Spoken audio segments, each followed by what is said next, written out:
Bonjour, hier à minuit, C8 a fermé ses portes définitivement, mais quelles sont les raisons de cet arrêt? On en parle, c'est juste après ça.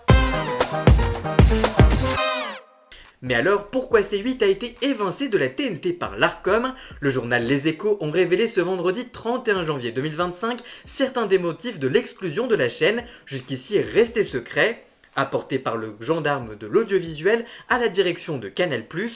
Dans ce document, l'Arcom met en cause le ton et la ligne éditoriale des émissions de Cyril Hanouna.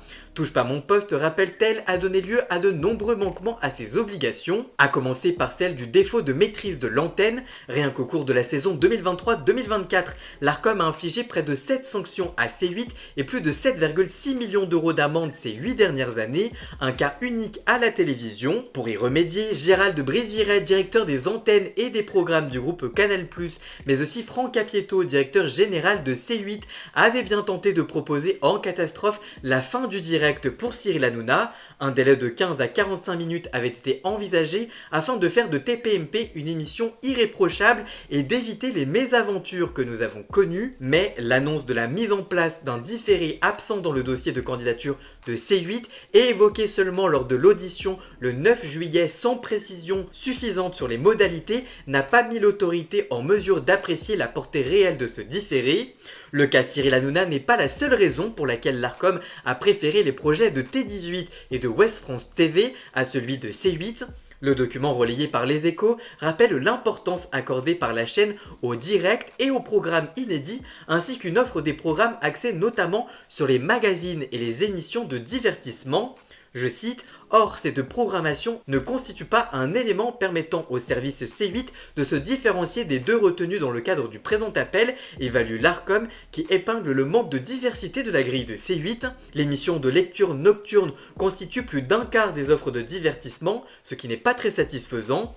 Enfin, l'offre de fiction de C8, évaluée à 1700 heures par an, n'est pas assez singulière, estime l'Arcom. Elle s'appuie essentiellement sur la rediffusion de séries précédemment diffusées et proposées par d'autres chaînes de télévision, comme Mongeville ou encore Commissaire Magellan, série précédemment proposée par France 3, un reproche pouvant être fait à de nombreuses chaînes de la TNT malgré tout. Cette caractéristique est ensuite très présente dans les autres services retenus, Ouest France TV, TFX, W9 et enfin TMC. Si le dossier de candidature laisse entendre qu'un renforcement de la grille avec des programmes mieux ciblés pouvait avoir lieu, aucun engagement n'a été pris à l'appui de cette annonce, peut-on lire dans la lettre signée par Roch-Olivier Mestre. Cyril Hanouna a fait de lourdes accusations qui n'engagent que lui concernant les responsabilités de chacun dans la fermeture prochaine de C8.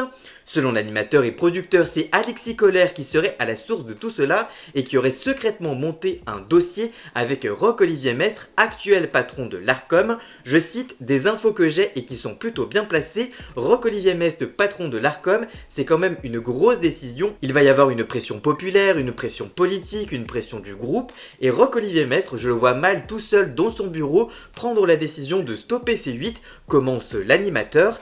Avant de poursuivre par ces mots, je le cite à nouveau: « De ce que je sais, Emmanuel Macron n'était pas au courant et ne s'est pas occupé du dossier parce qu'il y a un dossier qui a été monté apparemment et Emmanuel Macron ne s'occupait pas de ça et apparemment c'est le secrétaire général de l'Elysée. On n'a jamais été dans ces petits papiers. À chaque fois qu'un invité voulait venir, il n'était vraiment pas pour. Gabriel Attal venait par exemple sans son aval. Selon Cyril Hanouna, Alexis Kohler aurait monté un dossier pour l'arrêt de C8 parce qu'il veut vraiment contrôler l'audiovisuel et il a vu que nous on était difficilement contrôlables. Il aurait monté le dossier avec Roch-Olivier Mestre sans en parler à Emmanuel Macron auparavant. Et vous, que pensez-vous de cette théorie de Cyril Hanouna? Que pensez-vous de l'arrêt de C8 de manière générale? Dites-moi tout ça dans les commentaires, je vous lirai bien évidemment. Voilà, j'espère que cette vidéo vous aura plu et informé. Si c'est le cas, n'hésitez pas à la liker, la commenter, la partager sur les réseaux sociaux, à me rejoindre sur tous mes réseaux sociaux à moi. Tous les liens sont dans la description. Vous pouvez également cliquer sur le bouton rejoindre afin de prendre un petit abonnement de 3 € par mois pour me soutenir.